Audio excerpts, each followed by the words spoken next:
कहानी समझे। तो ये है,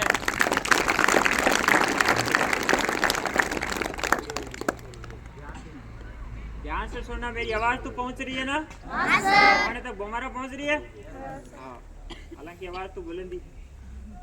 तो कहानी ये है कि अपन सभी किसान परिवार से आते हैं। तो किसानों का काम क्या है? खेत में काम करना, खेती करना, यही होता है। तो किसान खेती करने के लिए जाते थे, लेकिन एक बार इंद्रदेव नाराज हो गए किसानों से कि मैं 12 वर्ष के लिए 12 वर्ष तक बरसात नहीं करूंगा, मैं आपसे नाराज हूँ। तो किसान मायूस हुए और किसानों ने कहा कि ऐसा मत कीजिए, हम कहाँ जाएंगे, आप नहीं बरसोगे तो हमारी स्थिति खराब हो जाएगी। लेकिन इंद्रदेव नहीं माने। तो किसानों ने क्या किया? यज्ञ वगैरह, उनके प्रार्थना वगैरह खूब सारा काम किया। लेकिन इंद्रदेव आए वापिस और उन्होंने कहा कि 12 वर्ष तक मैं बरसात नहीं करूंगा, आप कितना भी कुछ भी करो। तो क्या आप कोई हमें उपाय तो बताइए। तो इंद्रदेव भगवान ने कहा कि मैं 12 वर्ष के लिए आपको कह दिया नहीं करूंगा, लेकिन यदि शिव जी भोलेनाथ अपना डमरू बजा दे तो बरसात हो जाएगी, नहीं तो नहीं होगी। ऐसा कहके इंद्रदेव चले गए और इंद्रदेव सीधे पहुंचे शिव जी के पास और शिव जी के कान में बात कह दी कि मैंने किसानों को कह दिया है कि 12 वर्ष तक बरसात नहीं होगी, आप अपने 12 वर्ष तक डमरू मत बजाना। किसान आपको कुछ भी कहे, आपके लिए यज्ञ करे, आपको प्रसन्न करने के लिए बहुत कुछ कर दे, लेकिन आपको 12 वर्ष तक डमरू नहीं बजाना है।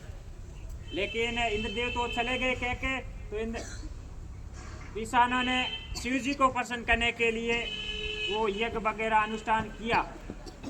तो शिव जी प्रकट हुए और शिव जी ने कहा क्या बोलो। तो कि इंद्रदेव हमसे नाराज हो गए, आप एक बार डमरू बजा दे तो बरसात हो जाएगी। तो शिव जी ने कहा 12 वर्ष के लिए डमरू नहीं बजेगा, अब क्या करें। किसान मायूस हुए और कि शिव जी भी नहीं बजाएंगे तो क्या करें। तो किसानों ने क्या किया, अपने हल वगैरह जितने भी औजार थे खेती से संबंधित उन्होंने अपने सुरक्षित रख दिए। लेकिन एक किसान, उसने अपने हल लेके औजार लेके खेत में हमेशा निकलता था और खेत को जोतते थे, खेत को खोदता था, पूरी मेहनत करता था। तो दूसरे किसानों ने कहा 12 वर्ष तक तो बारिश ही नहीं होगी, आप ऐसे क्यों काम कर रहे हो, खेत में क्यों जाते हो हल लेके। तो उन्होंने कहा कि भले ही 12 वर्ष तक बरसात नहीं हो, लेकिन मैं ये हल लेके इसलिए जाता हूँ, औजार लेके इसलिए जाता हूँ कि कहीं ना कहीं मैं भूल ना जाऊँ 12 वर्ष तक कि हल कैसे चलाए और खेत में क्या औजार काम में आते हैं, इसलिए मैं जाता हूँ। तो वो हमेशा जाता और किसान उसकी मजाक उड़ाते थे, उनको भला बुरा कहते थे। ये बातें पार्वती सुन रही थी और पार्वती एक महादेव जी के पास, शिव जी के पास पहुंची कि सुनो भोलेनाथ जी, ये किसान क्या वार्तालाप कर रहे हैं। तो कि क्या कर रहे हैं कि ये कह रहे हैं कि भाई 12 वर्ष तक बारिश नहीं होगी, और एक किसान कह रहा है कि मैं इसलिए हल जोतता हूँ कि मैं अपना अभ्यास ना भूल जाऊँ। कहीं आप अपना डमरू तो ना भूल जाए, आपका डमरू कोई खराब तो नहीं होगा, बजा के देख लीजिए कि डमरू तो खराब नहीं हुआ। तो शिव जी के हाँ ये भी बात सही है, क्योंकि अभ्यास मैं भी भूल जाऊंगा, डमरू कैसे बजेगा। तो कोशिश करता हूँ, डमरू कहाँ है, डमरू ला के दीजिए, मैं अभ्यास करता हूँ। तो शिव जी ने क्या है कि भोलेपन में आके वो डमरू बजा दिया। तो डमरू जैसे ही बजा और बरसात होनी शुरू हो गई और उस किसान